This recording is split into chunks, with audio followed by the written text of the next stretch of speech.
Children, how are you all? Fine. Today we are going to solve question paper number 6. બાળકો એ પહેલાં આપણે થોડી ચર્ચા કરી લઈએ તો આપણે જે સિલેબસ ક્રેક થયેલો છે એની અંદર 12th લેપિંગ 12th સ્ટાન્ડર્ડની અંદર આવશે અને 10th સ્ટાન્ડર્ડની અંદર બ્લેક બક બુક આવશે. તો એ બ્લેક બક બુકના 12 રીડ તમારે કમ્પ્લીટ કરવાના છે. મેઇન ટેક્સ્ટ બુકની વાત કરીએ તો આ પ્રમાણે ચેપ્ટર 1, 2, 3, 4, 5 અને 6 અને આ બે પોયમ માય સોંગ અને પેન્સિલ આ તમારે રીડ કરવાના છે. હવે પેપર તમારી પાસે 6 અને 7th નંબરનું આવી ગયેલું છે, તો એ પેપર આખું તમારે ઓરલી સોલ્વ કરવાનું છે અને વચ્ચે વચ્ચે ક્વેશ્ચન્સના આન્સર લખતા જવાના, જેથી આપણને જ્યારે આ મારો તમે વિડીયો સાંભળો ત્યારે માત્ર ચેક કરવાનું રહી અને સમજવાનું રહેશે. હવે પેપર તમારી પાસે છે તો સેક્શન ઈ જે છે એ પહેલાં તમે મેમોરાઇઝ કરી લો, લર્ન કરી લો, એસેને સરસ રીતે બનાવી દો, તૈયારી કરી લો અને પછી સેક્શન ઈ જ પહેલાં તમારે લખી નાખવાનું રહેશે.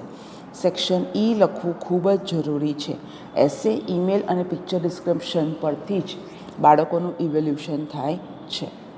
હવે આપણે પેપર નંબર 6ની અંદર જોઈએ તો કયા ક્વેશ્ચન્સ આપણે સિલેબસમાં લેવાના નથી. તો માત્ર 2 જ ક્વેશ્ચન સિલેબસમાં લેવાના નથી અને એ છે 11th નંબરની શોર્ટ નોટ અને એમાં પણ 2 ઓપ્શન છે. એમાંથી એક શોર્ટ નોટ તો આપણને કામ આવશે, પણ એક જ શોર્ટ નોટ 11 નંબરની જે દિવ્યાનીની શોર્ટ નોટ છે એ આપણે લર્ન કરવાની નથી, સોલ્વ કરવાની નથી. અને 13th નંબર માટે ટ્રુ અને ફોલ્સ એક આપેલું છે ફીધર ફ્રેન્ડ્સ ચેપ્ટરમાંથી, એ આપણે લર્ન કરશું નહીં. હવે આપણે 1 by 1 ક્વેશ્ચન પેપર અહીંયા સોલ્વ કરવા લખીએ. તો પહેલો ક્વેશ્ચન આપણે અહીંયા ફાઇન્ડ આઉટ કરશું. First question, find out the synonym of kept on from the extract. Extract એટલે ઉપર જે આપેલો પેરેગ્રાફ છે એ. બાળકો પેરેગ્રાફમાંથી પ્રશ્નોના જવાબ જે શોધવાના છે તો આપણને 80માંથી 22 માર્કના એવા ક્વેશ્ચન્સ મળે કે જે આપણે પેરેગ્રાફમાંથી કે સ્ટેન્ઝામાંથી શોધીને લખવાના છે. તો આપણે કેપ્ટોનનો અર્થ જોઈ લઈએ. તો કેપ્ટોનનો અર્થ અહીંયા ફર્સ્ટ લાઇનમાં છેલ્લો શબ્દ છે વેન્ટોન, તો એ વેન્ટોન થશે. બરાબર છે, એટલે તમારે આખા વાક્યમાં જવાબ લખવાનો. The synonym of kept on from the extract is went on. Now second, Prem Chopra was aware of reactions of shop owner, true or false. આપણને સેકન્ડ ક્વેશ્ચનનો આન્સર આપણે જોઈ લઈએ તો એમાં ફોલ્સ આવશે. Now third, find out the similar word of costly from the extract. કોસ્ટલીનો અર્થ આપણે પેરેગ્રાફમાંથી શોધીને લખવાનો છે. તો નીચેથી બીજી લાઇનમાં પેરેગ્રાફનો એનો અર્થ આપેલો છે એક્સપેન્સિવ. કોસ્ટલી મીન્સ એક્સપેન્સિવ, તો આ રીતે આન્સર લખાશે. The similar word of costly is dash expensive. Expensive વર્ડને સિંગલ ઇન્વર્ટેડ કોમામાં લખશું. એક્સપેન્સિવ વર્ડ પેરેગ્રાફમાં ચોથી લાઇનમાં આપેલો છે. નાવ નેક્સ્ટ પેરેગ્રાફ ઉપર આપણે નજર કરીએ તો fourth question number, what will mother do when she is sick. જ્યારે મમ્મી માદી હોય ત્યારે શું કરે, તો કે જાતે જ સારી થઈ જાય છે. આન્સર આવશે mother will heal herself when she is sick. તો આ રીતે ફોર્થ ક્વેશ્ચનનો આન્સર અહીંયા કમ્પ્લીટ થશે. બીજી લાઇનની અંદર એનો આન્સર આપેલો છે. Now fifth question, what would mother do for the child. Child માટે એ શું કરે છે. તો છેલ્લેથી 2 લાઇન જે આપેલી છે એની અંદર આન્સર છે. પેરેગ્રાફની અંદર જવાબ આ રીતે લખાશે. Mother would manage a child's bath, play, study, food and sleep without getting irritated. તો આ રીતે એનો આન્સર આપણે લખીશું. Now question number 6, she would be dash. Question number 6, she would be dash. તો એ શું કરી શકે, તો કે એ ઘરના 6 માણસો હોય, જેટલા ફેમિલી મેમ્બર્સ હોય એ બધાને શેર કેબેજની અંદર પણ, હાફ કિલો કેબેજની અંદર પણ એ ખવડાવી શકે છે. તો આન્સર આ રીતે લખાશે. She would be able to feed a family of 6 members only on half a kilo of cabbage. તો આ રીતે 6 ક્વેશ્ચન્સના આન્સર અહીંયા કમ્પ્લીટ થાય છે. Now 7th, how old was Helen when she join Perkins institution. આ પ્રશ્ન સોલ્વ કરો તે પહેલાં તમારે ધ્યાનથી પેરેગ્રાફ વાંચી જવાના છે. ધ્યાનથી પેરેગ્રાફ અત્યારે વાંચી જશો તો પરીક્ષામાં તમારે એટલું બધું ધ્યાનથી વાંચવું નહીં પડે. ત્યારે પણ આપણે ધ્યાનથી વાંચીશું જ, કારણ કે દર વર્ષે બાળકો જે પેપર લખે છે એ બાળકોના પેપર 3 કલાકના પેપર પણ 2.5 કલાકની અંદર ઇંગ્લિશનું પેપર લખાઈ જાય છે. એટલે ઇંગ્લિશમાં કોઈ પણ પ્રશ્નનો આન્સર લખતી વખતે ઉતાવળ કરવાની નથી, સ્પીડ કરવાની નથી.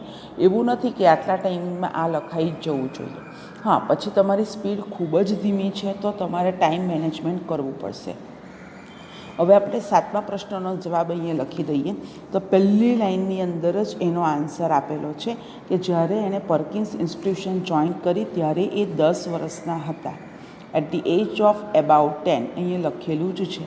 તો આન્સર આ રીતે લખાશે, Helen was 10 years of old when she joined Perkins Institution. Now question number 8, how did her loneliness begin to disappear?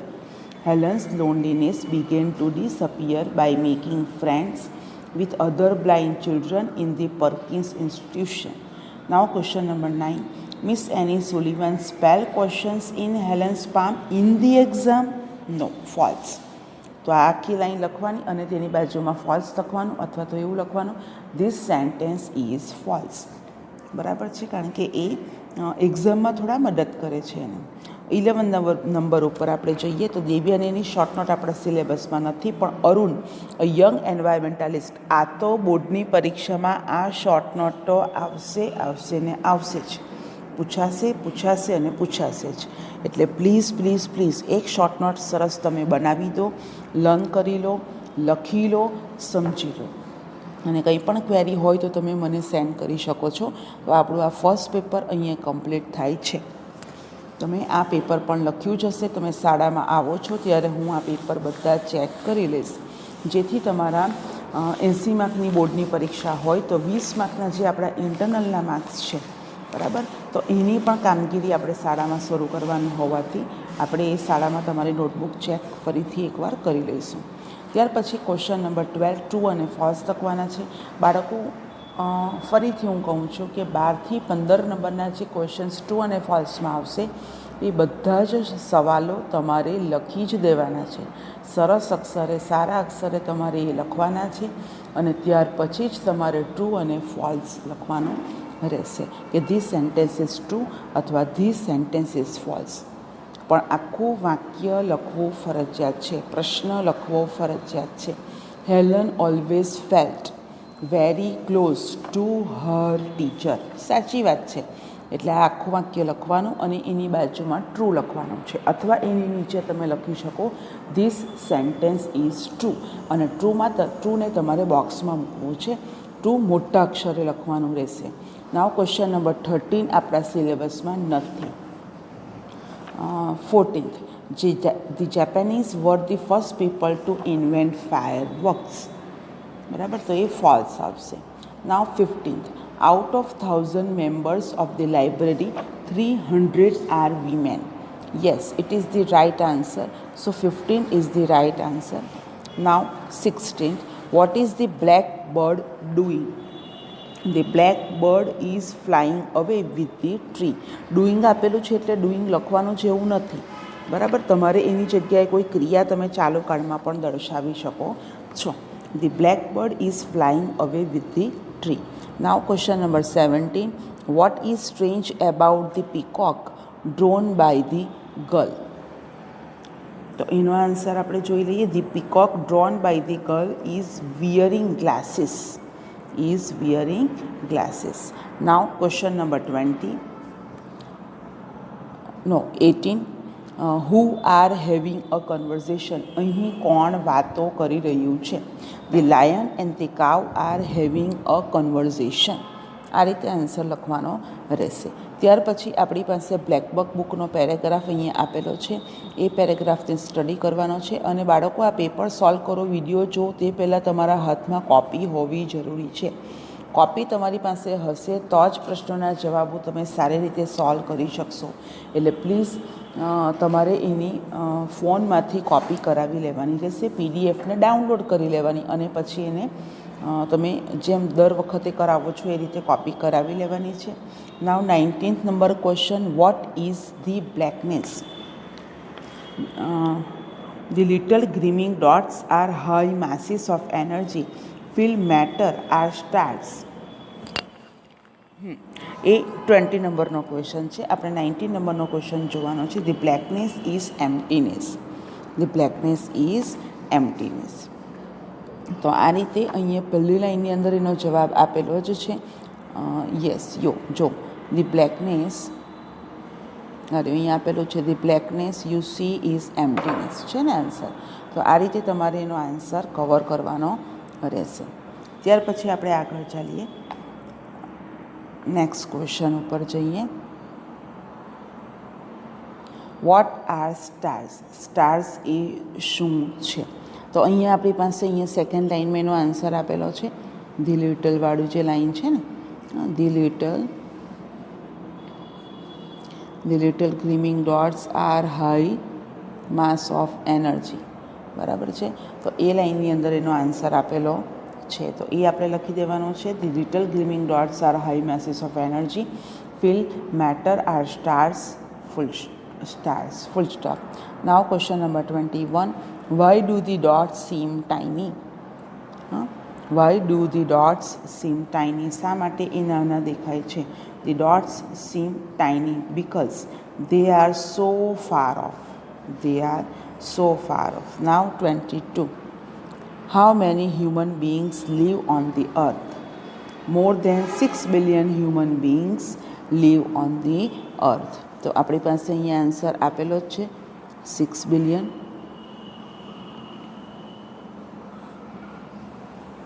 અહીંયા આપણી પાસે છે ને 6 બિલિયન લાસ્ટ લાઇનની અંદર એનો આન્સર, એટલે એ આપણે કવર કરવાનો રહેશે. તો આપણી પાસે અહીંયા આ જે કોમ્પ્રિહેન્શન છે એના ક્વેશ્ચન્સની અંદર 22 સુધી કમ્પ્લીટ થયા. નાવ 23. અંડરનીથ, તો એનો અંડરનીથનો અર્થ છે બોટમ રાઇટ, અને વેરી સ્મોલનો બીજો મિનિંગ છે ટાઇની.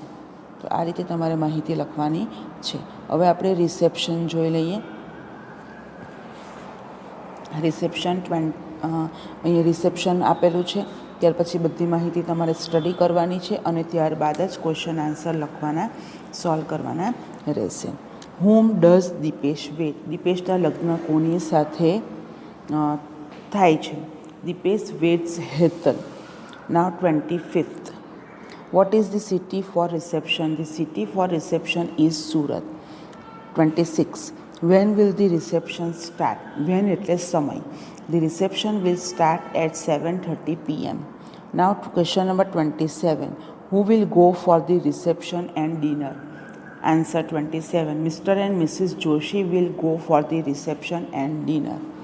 Now, હવે જે પેરેગ્રાફ આપણે જોઈએ એ read the interview and answer the questions, એ આપણે લર્ન કરવાના છે. અહીંયા ઇન્ટરવ્યૂ છે, ડાયલોગ છે, તમારે એને ધ્યાનથી વાંચી જવાનું રહેશે. તો જ તમારાથી પ્રશ્નોના જવાબો સોલ્વ થશે. અને પહેલો પ્રશ્ન ઇન્ટરવ્યૂ પછીનો મોટે ભાગનો આ જ હોય છે કે ડાયલોગમાં કોણ વાતો કરી રહ્યું છે, અહીં કોણ વાતો કરે છે. Who are talking here?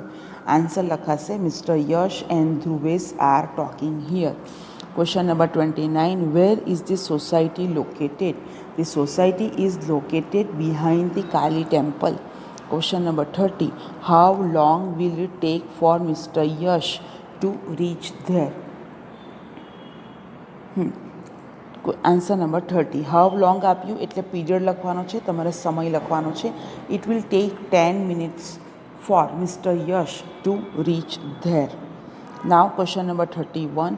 The society is far from where mister Yash is right now. True or false? તો કે ના, ફોલ્સ આવશે. તો આ રીતે તમારે ક્વેશ્ચનના આન્સર લર્ન કરીને લખવાના રહેશે. ત્યાર પછી આપણી પાસે લેંગ્વેજ ફંક્શન છે, જે તમે 9મા ધોરણથી લેંગ્વેજ ફંક્શન કરતા આવ્યા છો. Ability, inability, duty, inquiry as nature, asking permission, giving permission, asking numbers, asking quantity, ત્યાર પછી describing action, describing past action or event, describing present action or event, describing future action or event, exchanging niceties or pleasantries, describing person, describing thing, ત્યાર પછી describing time, describing place, describing time. તો આવા ઘણા બધા language function તમે learn કર્યા છે, તો એની અંદર તમારે એ ધ્યાન રાખવાનું છે. રિપોર્ટિંગ એન ઇવેન્ટ અહીં આપેલું છે, જે ઇનડાયરેક્ટ નેરેશનના વાક્યો તમને જોવા મળશે. ડિસ્ક્રાઇબિંગ પાસ્ટ ઇવેન્ટ છે તો ભૂતકાળનું કોઈક વાક્ય હોય. ડિસ્ક્રાઇબિંગ એન એક્શન છે એટલે કોઈ પણ પેસિવની મોટે ભાગે એક્શન હોય. એક્ટિવની એક્શન હોય તો પણ એક્શન તો કહેવાય જ, પણ કોઈ પેસિવનું વાક્ય હોય તો એના 3 ટાઇટલ બનશે. પેસિવ કન્સ્ટ્રક્શન, બીજું ટાઇટલ ડિસ્ક્રાઇબિંગ એન એક્શન, અને ત્રીજું title doer is not important, means object is important. Now expressing necessity, necessity એટલે compulsion. Have to, has to, had to, will have to, must, need to, એ necessity, pressure અને કમ્પલ્સનની અંદર આવશે. હવે આપણે વાક્યોને સ્ટડી કરીશું. તો કયા સાથે કયો જવાબ આવે એ આપણે ધ્યાનથી જોતા રહેવાનું છે. Teacher should be well prepared for his class. એના ક્લાસ માટે ટીચરે પ્રિપેર બરાબર હોવું જોઈએ. તો આ તો નેસેસિટી જ છે, બરાબર. આ તો ધ્યાનથી આવું તો થવું જ જોઈએ. સો 32ની અંદર ડી ઓપ્શન આવશે, એક્સપ્રેસિંગ નેસેસિટી, બરાબર. તો આ રીતે તમારે ધ્યાનથી લખવાનું રહેશે. ત્યાર પછી સેક્શન સીની અંદર 33 નંબરનો question, Maitri will be awarded gold medal during the prize distribution function. તો આ વાક્ય અહીંયા પેસિવમાં આપેલું છે. સાદો ભવિષ્યકાળ પેસિવ, બરાબર.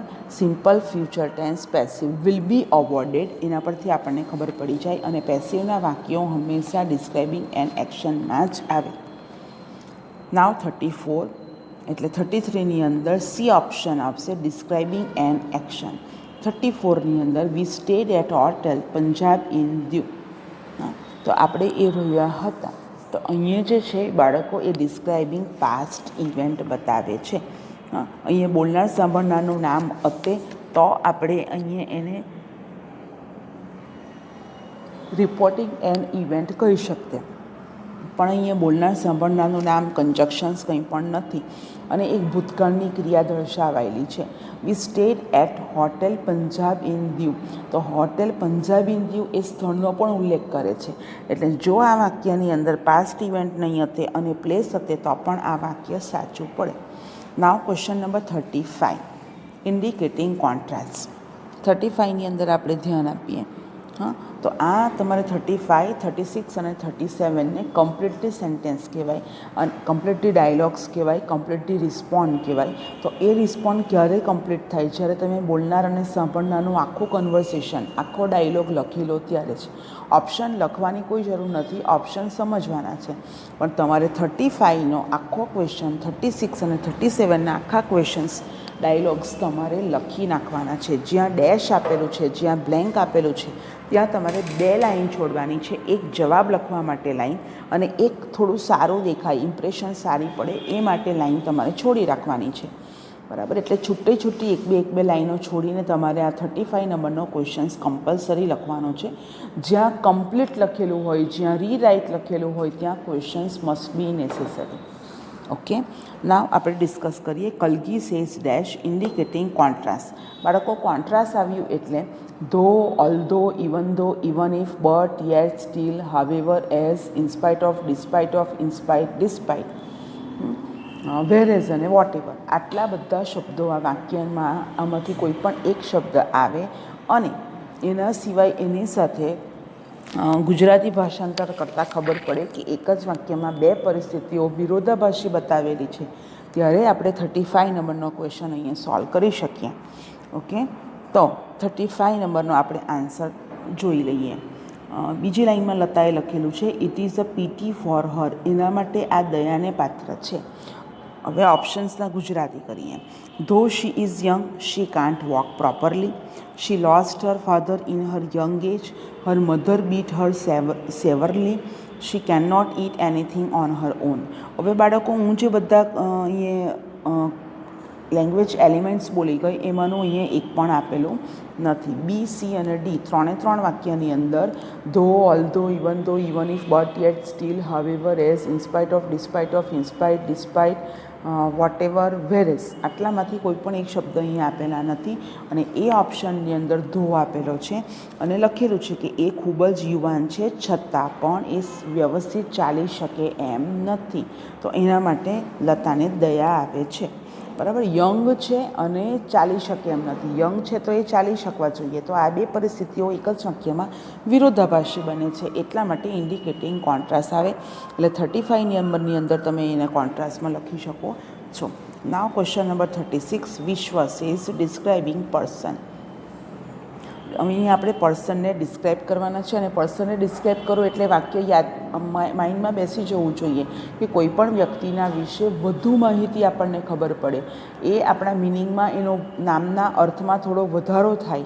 એઝ વેલ એઝ હુ, હુમ, હુઝ અને ધેટ આ 4 નાઉન ક્લોઝ શબ્દોથી વાક્ય વચ્ચે જોડાયેલું હોય અને વ્યક્તિના વિશે આપણને વધુ ઇન્ફોર્મેશન મળે ત્યારે એ ડિસ્ક્રાઇબિંગ પર્સન છે.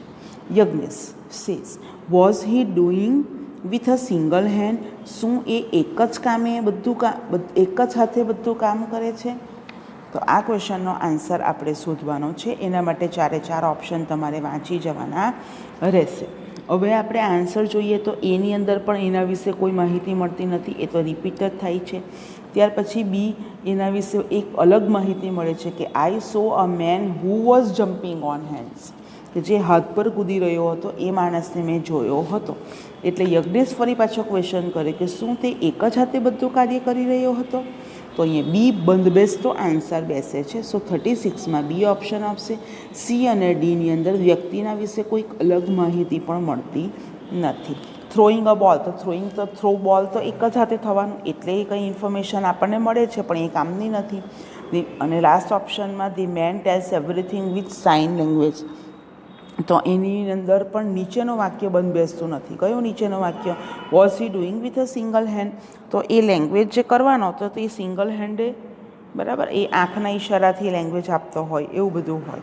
એટલે 36ની અંદર બી ઓપ્શન આવશે. Now 37, Farhan says look at those twins comparing persons. Kanan says dash.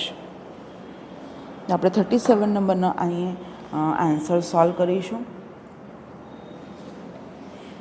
Comparing આપેલું છે એટલે અહીંયા ડિગ્રીનો ઉપયોગ થાય. ડિગ્રી એટલે positive degree, comparative degree, superlative degree. Degree અત્યારે જ તમે અંદરથી વાંચી જાઓ તો સારું. 9માની નોટમાં પણ હશે, 10માની નોટમાં પણ હશે. ઈટુ સરે પણ તમને કરાવેલું છે. તો પોઝિટિવ ડિગ્રીના 4 પ્રકાર છે. વેરી ફ્યુથી સ્ટાર્ટ થાય, નો અધરથી સ્ટાર્ટ થાય, એઝવાળું આવે અને સો એઝવાળું આવે. આ 4 પ્રકાર. કમ્પેરેટિવના પણ અહીંયા 4 પ્રકાર છે અને સુપરલેટિવના 2 પ્રકાર છે. બરાબર, કમ્પેરેટિવના 4 પ્રકારમાં એક સાદું વાક્ય છે, બીજું મેની અધરવાળું, ત્રીજું મોસ્ટ અધરવાળું અને છેલ્લું એની અધરવાળું.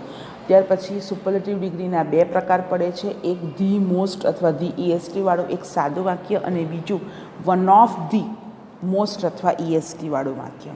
તો એ રીતે અહીંયા આપણે જોવા જઈએ તો એ ઓપ્શન અંદર આન્સર આવશે. The elder one is having as કરલી hair as the younger one, તો એઝ આપેલું છે અને કરલી એ એડજેક્ટિવ આપેલું છે. એટલા માટે અહીંયા પોઝિટિવ ડિગ્રીનો ઉપયોગ થયેલો છે. બી, સી અને ડીની અંદર કોઈ પણ ડિગ્રીનો ઉપયોગ થયેલો જોવા મળતો નથી. એટલે આપણે આન્સર સોલ્વ કરી શકીએ એમ 3 આન્સર આપણે આપી શકીએ એમ નથી. ચાલો, ત્યાર પછી આપણે આગળ જોઈ લઈએ. તો અહીંયા આપણે રીમા ઇઝ ધી ગર્લ અને પર્સન ડિસ્ક્રાઇબ કરવાના છે. બરાબર, તો અહીંયા તમે આન્સર્સ લખી શકો છો. બહુ બધા આન્સર્સ તમે અહીંયાની અંદર લખી શકો. તમે તમારા આન્સર્સ લખેલા હોય તો મને ક્વેરીમાં ચેક કરવા માટે પણ મોકલી શકો છો અને હું જે આન્સર્સ બોલું છું એ પણ લખી શકો છો. બરાબર, એ પીડીએફમાં નહીં હશે એટલે વિડીયો પોઝ કરતા જાઓ અને લખતા જાઓ. Reema is the girl who is very famous in our class, who is very famous in our society. બરાબર, Reema is the girl who is playing all the time. Reema is the girl who is reading now. બહુ બધા વાક્યો બની શકે. Reema is the girl who is selected as the monitor. Reema is the girl whose father was dead in COVID-19. Reema is the girl whose glory is renowned, કે જેની કીર્તિ બધે પ્રખ્યાત થઈ ગયેલી છે. Rima is the girl who knows me very well, who knows me, KNOWS, knows me very well. તો આવા 4-5 વાક્યો મેં તમને બનાવી આપ્યા છે, તેમાંથી તમે એક વાક્ય અહીંયા લખી શકો છો. નાવ 39, એડ સમ સુગર. સુગર ઉમેરવાની છે. સુગર ઉમેરીને તમે કંઈ પણ બનાવી શકો, કોફી બનાવી શકો, દૂધ બનાવી શકો, ગરમ દૂધ એટલે બરાબર. ત્યાર પછી ટી બનાવી શકો. તો પ્રોસેસની અંદર અહીંયા લખેલું નથી કે હાઉ ટુ મેક ટી, એવું જો લખેલું હોત તો આપણે એની અંદર આગળ ટી જ બનાવતે. એટલે આની અંદર પણ ઘણા બધી વેરિએશન આવશે. લેમન જ્યુસ પણ તમે એની અંદર બનાવી શકો છો. Add some sugar with the juice of lemon, add ginger and water and stir it well and make the lemon juice. Next answer આવશે add some sugar in one bowl, pour some water, add tea powder and make a tea. આ રીતે પણ તમે એની અંદર બનાવી શકો છો. Add some sugar in the milk, add the coffee powder અથવા add some coffee and stir it well with the spoon and make a coffee. તો આ રીતે પણ તમે આન્સર બનાવી શકો છો. નાવ ક્વેશ્ચન નંબર 40 પર આવીએ. રતન હેઝબીન આપેલું છે ને એટલે આઈએનજી વાળું વાક્ય આવે, અને પોઈન્ટ ઓફ ટાઈમ આપેલો છે. પોઈન્ટ ઓફ ટાઈમ આપેલો છે એટલે બાળકો હંમેશા સિન્સથી જ વાક્ય બને, અને પીરિયડ ઓફ ટાઈમ આપેલો હોય તો ફોરથી વાક્ય બને. એટલે સિન્સ અને ફોર વાળું તમારે જોઈ લેવાનું છે. હા, પ્લસ તમારે એની અંદર જોવાનું છે present continuous perfect tense. Rohan સરે કરાવેલું જ હશે. પ્રેઝન્ટ કન્ટિન્યુઅસ પરફેક્ટ ટેન્સ, એ ટેન્સ તમારે જોવાનો છે.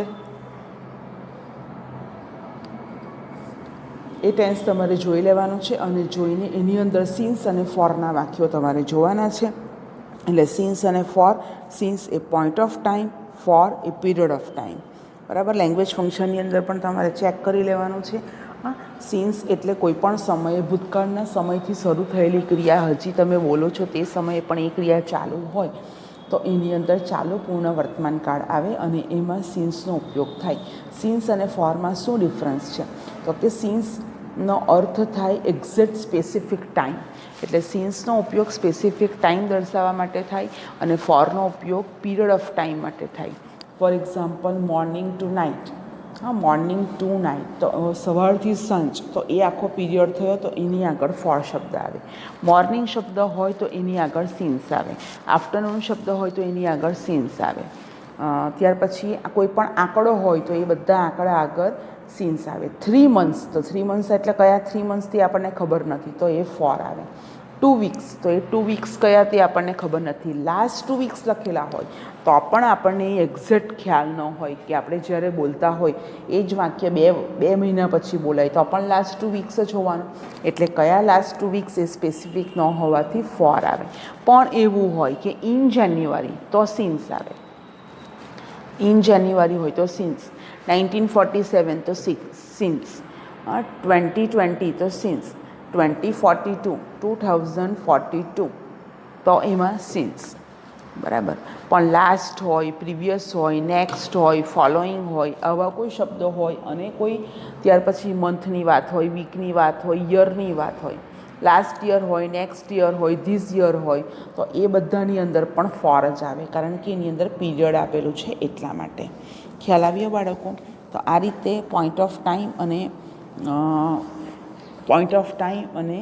પીરિયડ ઓફ ટાઈમ, આ બે વસ્તુની આપણે ક્લાસની અંદર પણ ચર્ચા કરી લઈશું એકવાર, એટલે એ તમારે ધ્યાનમાં રાખવાનું રહેશે.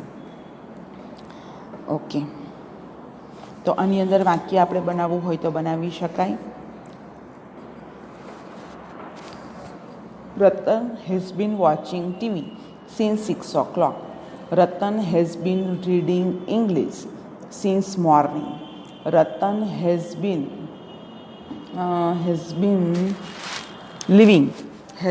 living at her uncle's house from જાન્યુઆરીથી એ એના કાકાના ઘરે રહે છે.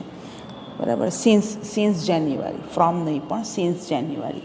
તો આ રીતે તમે એના આન્સર્સ બનાવી શકો છો, લખી શકો છો. Now question number 41. Dash Janu studied dash it seemed more like play than work. Whenever dash delighted or interested me, Sakhi would talk about that as if she were a little girl herself.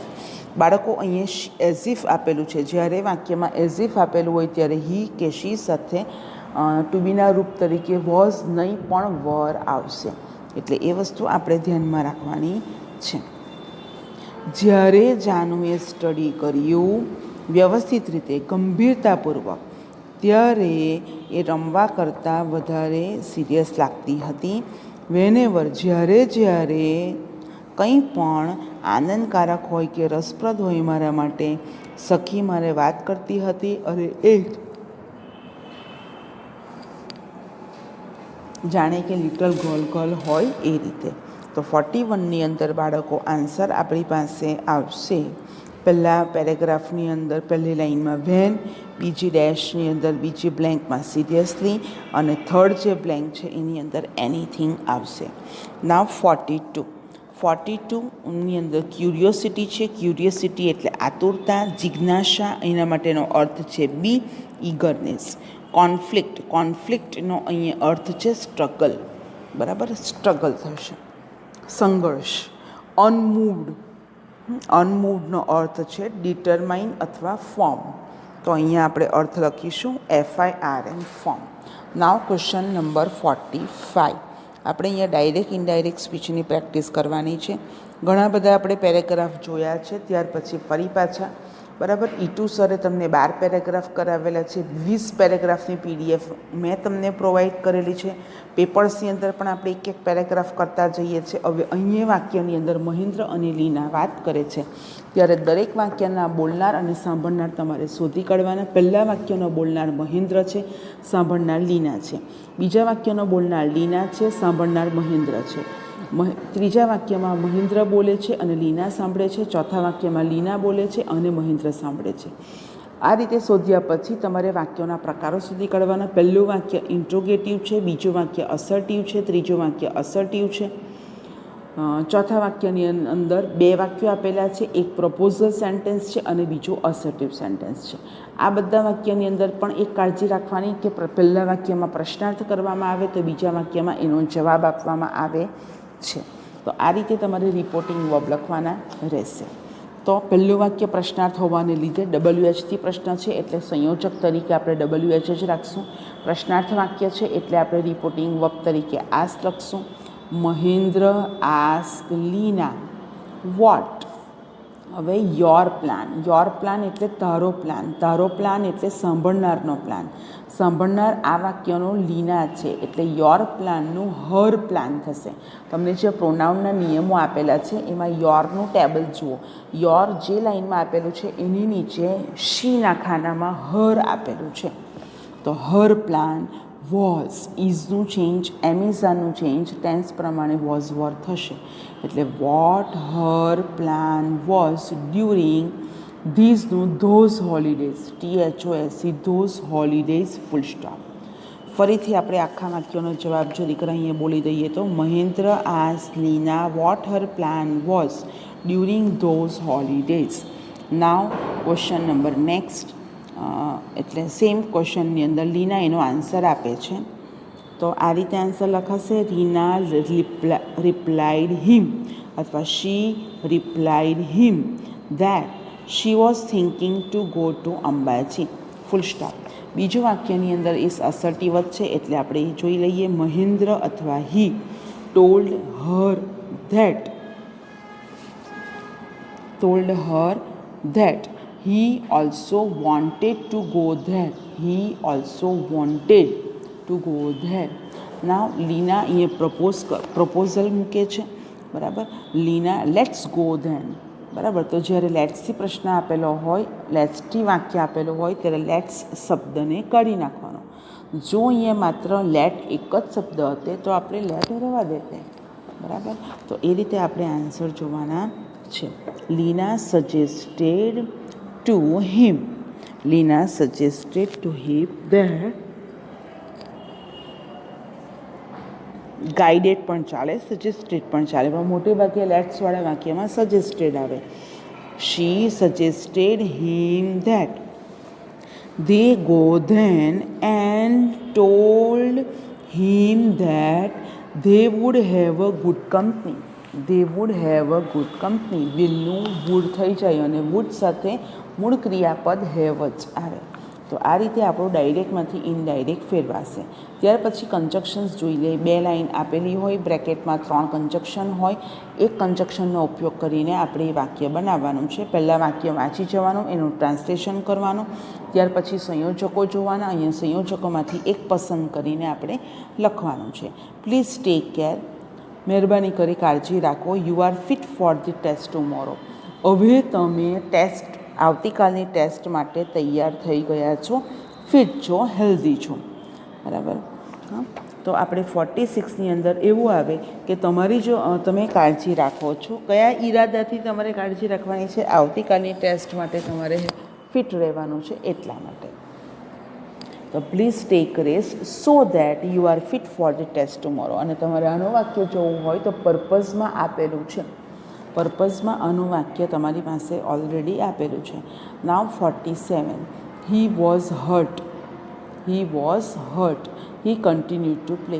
એને વાગ્યું છતાં પણ એણે રમવાનું ચાલુ રાખ્યું. તો અહીંયા એ આપણી પાસે વાક્ય કન્જક્શન તરીકે ધોનો ઉપયોગ કરશું. કોન્ટ્રાસ્ટ છે એટલા માટે એનો અર્થ વચ્ચે થાય, પણ ધો શબ્દ આગળ લેવાનો છે. Though he was hurt, comma, he continue to play. Sapna is clever. Arpana is equally clever. તો બંને ક્લેવર છે. તો આપણે બંને સરખા જ ઇક્વલી જ ક્લેવર છે. તો ડિગ્રીનો ઉપયોગ થશે, પોઝિટિવ ડિગ્રી, સમાનતા દર્શક તુલના. સપના ઇઝ એઝ ક્લેવર એઝ અર્પના. ત્યાર પછી 49 નંબર ઉપર આપણે એડિટિંગ ફંક્શન વર્ડ્સ જોઈ લઈએ. અંડરલાઇન જે 3 પાર્ટ આપેલા હોય એ 3 પાર્ટ રોંગ છે. અહીંયા આપણી પાસે જોઈ શકીએ છીએ આપણે કે આપણી પાસે 3 શબ્દ કયા છે? બિગર અને સાયકોલોજી અને વાઇઝનેસ. આ 3 શબ્દો આપણી પાસે આપેલા છે જે રોંગ છે. અવર culture has given us a heart as bigger as this અર્થ. તો એઝ આપેલું હોય તો ત્યાં બિગર ER નહીં આવે, તો એકલું બિગ આવશે. ત્યાર પછી we have a global heart ancient wiseness. બરાબર. અહીંયા એન્શિયન્ટ વાઇઝનેસ શબ્દ આપેલો છે. તો વાઇઝનેસ અંડરલાઇન છે, તો એને રિલેટેડ બીજા બધા જે શબ્દો આવે એ પણ તમારે ચેક કરી લેવાના રહેશે. તો વાઇઝનેસ નહીં આવે. વાઇઝનેસ એડવર્બની જગ્યાએ નાઉન આવશે. વિઝડમ, ડાપણ, સારપણ. Wisdom, WISDOM, wisdom teaches the world a true psychology of universal. સાયકોલોજીની અંદર પી સાયલન્ટ આવે, પણ સ્પેલિંગમાં તો એ આવશે જ, PSYCHOLOGY. તો આ રીતે બાળકો આપણે વાક્યોને સોલ્વ કરવાના રહેશે. ત્યાર પછી 50 નંબરનો ક્વેશ્ચન્સ જોઈ લઈએ. અને ખાસ તમારે કયું જોવાનું છે એ ધ્યાન રાખવાનું. તો કે એવરી યરવાળું જે આ વાક્ય છે, every year Van Mahotsav is celebrated. તો એવરી યર એ એક્સ્ટ્રા વર્ડ છે. વન મહોત્સવ, તો કે વાક્યને શું વડે પ્રશ્ન પૂછવાથી જે જવાબ વડે, વોટ વડે પ્રશ્ન પૂછવાથી જે જવાબ મળે તે ઓબ્જેક્ટ છે. અને ઓબ્જેક્ટ એ વન મહોત્સવ છે. અને વન મહોત્સવ બિગિન લાઇક ધીસમાં શરૂઆતમાં જ આપેલું છે. એવરી યર પછી વન મહોત્સવ એટલે ઓબ્જેક્ટને આગળ લીધો છે. સેલિબ્રેટ એ સાદા વર્તમાનકાળનું મૂળ ક્રિયાપદ આપેલું છે. એ મૂળ ક્રિયાપદની જગ્યાએ અહીંયા ઇઝ સેલિબ્રેટેડ લખેલું છે. ટુ બીનું રૂપ પ્લસ ક્રિયાપદનું ત્રીજું રૂપ લખેલું છે, જે એ એક્ટિવમાંથી પેસિવમાં ફેરવવાનું છે. ત્યાર પછી કર્તા તરીકે વી છે, તો વીનું આપણે ચેન્જ કરીને પાછળ લઈ જઈએ બાય અસ. તો આખા વાક્યનો જવાબ કંઈક આ રીતે બનશે. Every year Van Mahotsav is celebrated in our school by us. આ રીતે વાક્યનો જવાબ બાળકો બનશે. ત્યાર પછી we grow trees around our school premises. તો વી એ સબ્જેક્ટ છે, ગ્રો એ ક્રિયાપદ છે, ટ્રીઝ એ ઓબ્જેક્ટ છે, અને અરાઉન્ડથી છેલ્લે સુધીના એક્સ્ટ્રા વર્ડ્સ છે. તો ટ્રીઝથી આપણે સ્ટાર્ટ કરીએ. ગ્રો એ સાદો વર્તમાનકાળ છે. ગ્રીવ હતે તો આપણે વોઝ કે વર લખતે પેસિવ બનાવતી વખતે. Trees are grown, GRAWN. Trees are grown around our school premises by us. તો બાય અસ આ રીતે આપણે છેલ્લે લખી શકીએ. બે રીતે પણ બને, બીજી રીતે પણ બને. Trees are grown by us around our school premises. Now next sentence, trees give us many valuable things. તો એની અંદર આપણે આન્સર જોઈ લઈએ. તો અસ અને મેની વેલ્યુએબલ થિંગ્સ બે અહીંયા ઓબ્જેક્ટ છે એટલે બંનેથી વાક્ય બનશે. પહેલાં આપણે અસનું વી કરી દઈએ તો કે we are given trees many valuable things. We are given many valuable things by trees. આ રીતે એક બનશે પહેલો આન્સર. અને બીજો, many valuable things are given to us by the trees. આ રીતે બંને રીતે આન્સર બની શકે. Then why should we cut them off thoughtlessly? તો શા માટે એને કટ કરી દેવામાં આવે છે? તો ધેનનું તો ધેન જ રહેશે, વાયનું પણ વાય જ રહેશે. બરાબર. સહાયકારક ક્રિયાપદ તરીકે ટુ શુડ આપેલું છે તો એ આપણે શુડનું પણ શુડ જ રહેવા દઈશું. ત્યાર પછી સબ્જેક્ટ તરીકે ધે લખેલું છે તો ધે રાખશું. અને હવે પેસિવનો શબ્દ યુઝ થશે. એક્ટિવમાં લખેલું છે શુડ કટ તો એનું પેસિવ થાય શુડ બી કટ. તો અહીંયા શુડ પછી ધે આપેલું છે, શુડ ધે બી બી કટનું ત્રીજું રૂપ કટ ઓફ. કટનું કટ જ રહેશે એટલે cut off thoughtlessly by us question mark. Then why should they be cut off thoughtlessly by us. આ રીતે અહીંયા 50 નંબરનો ક્વેશ્ચન કમ્પ્લીટ થયો. ત્યાર પછી આપણે 51 નંબર પર જઈએ. 51, Tom and John didn't come yesterday. તો વિલ નોટ એ સાદો ભવિષ્યકાળ છે તો સાદા ભવિષ્યકાળનો તમારે સાદો ભૂતકાળ બનાવવાનો છે.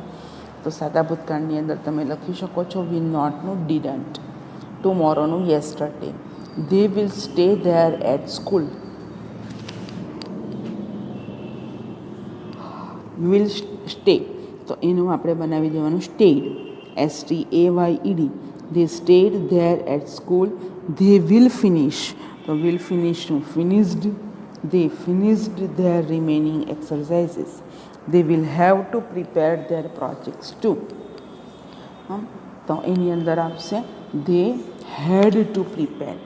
બરાબર. અહીંયા હેવ આપેલું છે એટલા માટે they had to prepare, HAD to prepare their projects too. અને આ રીતે અહીંયા આન્સર કમ્પ્લીટ થશે. Now question number 52.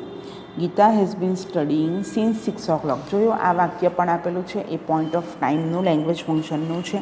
તો સિન્સથી જ્યારે પ્રશ્ન હોય ત્યારે વેન અથવા સિન્સ વેનથી જ પ્રશ્ન પૂછવામાં આવે. બરાબર. પરફેક્ટલી તમારે એને ચેક કરી લેવાનું છે. અને વાક્યમાં હેઝ બીન કે હેવ બીન ING પણ ક્વેશ્ચનમાં પણ આવે છે. તો આપણો 52ની અંદર ઓપ્શન છે આપેલા છે એ સ્ટડી કરીને જવાબ જોઈ લઈએ તો એ આન્સર આપશે. જો આ સિન્સની જગ્યાએ ફોર આપેલું હતું તો બી આન્સર લખી શક્યા હોત. Now 53, the farmer ploughed the fields for 6 hours. તો અહીંયા ફોર આપેલું છે તો હાઉ લોંગથી જ પ્રશ્ન આવશે. હાઉ લોંગની બાજુમાં ડીડ આવ્યું, ડીડની બાજુમાં સબ્જેક્ટ ધી ફાર્મરની બાજુમાં મૂળ ક્રિયાપદ પ્લાવ અને ધી ફિલ્ડનું ધી ફિલ્ડ. તો આ રીતે 53ની અંદર પણ આપણે ડી ઓપ્શન લખીશું. અને ત્યાર પછી લાસ્ટ ઓપ્શન જોઈ લઈએ 54, there is sum T in the cup. તો કપની અંદર કપ ગણાય પણ કપની અંદરની રહેલી ટી ગણી શકાય નહીં. અને સમ જ્યારે આપેલું હોય, લિટલ અલિટલ આપેલું હોય ત્યારે આપણે જવાબ હાઉ મચથી પ્રશ્ન પૂછી શકીએ એટલે આપણો જવાબ હાઉ મચવાળો આવશે. અને ડી ઓપ્શન ગણાશે 54માં ડી ઓપ્શન. નાવ સેક્શન એની અંદર માય એમ્બિશન ઇન લાઈફ તમારે શોધીને લખીને મોડે કરવાનું છે. સેવ એન્વાયરમેન્ટ તો એન્વાયરમેન્ટ ડેની જે સેલિબ્રેશન છે એ એસેને પણ અંદર તમે થોડો મોડિફાઈડ કરીને લખશો તો વધારે સારું. અને પ્રોબ્લેમ ઓફ વર્કિંગ મધર્સ તો વર્કિંગ હોમ મેકર્સ આપેલું છે એની જગ્યાએ મધર્સ આપેલું છે તો એ રીતે પણ તમે આન્સર અહીંયા લખી શકો છો. ત્યાર પછી 56ની અંદર જોઈએ તો ઈમેલ રાઇટિંગ આપેલું છે. ઈમેલ રાઇટિંગ તમારે લખવાનું છે. કંઈ પણ સમજ નહીં પડે તો તમે મને ક્વેરીમાં સેન્ડ કરી શકો છો. બરાબર. તો અહીંયા પિક્ચર ડિસ્ક્રિપ્શન પણ દિવાળી ફેસ્ટિવલનું છે, દિવાળી સેલિબ્રેશનનું છે તો એ પણ તમારે ધ્યાનમાં રાખવાનો રહેશે. છતાં પણ હું એક વિડીયો શેર કરું છું 1-2 દિવસની અંદર કે જે વિડીયોમાં એકલા પિક્ચર ડિસ્ક્રિપ્શન થોડાક જવાબો સાથે તમારી સામે આપેલા હશે. બરાબર. તો આપણા અહીંયા પેપર 1 to 6 કમ્પ્લીટ થયા છે. 1 to 6ના બધાના એસે, ઈમેલ, પિક્ચર જેના કંઈ પણ લખવાના બાકી હોય એ ખાસ તમારે લખી દેવાના રહેશે. ઓકે સ્ટુડન્ટ્સ, તો ફરી પાછા મળીએ આપણે સોલ્યુશન 7ની સાથે. બરાબર, ત્યાં સુધીમાં તમારે કમ્પ્લીટ કરી લેવાનું રહેશે.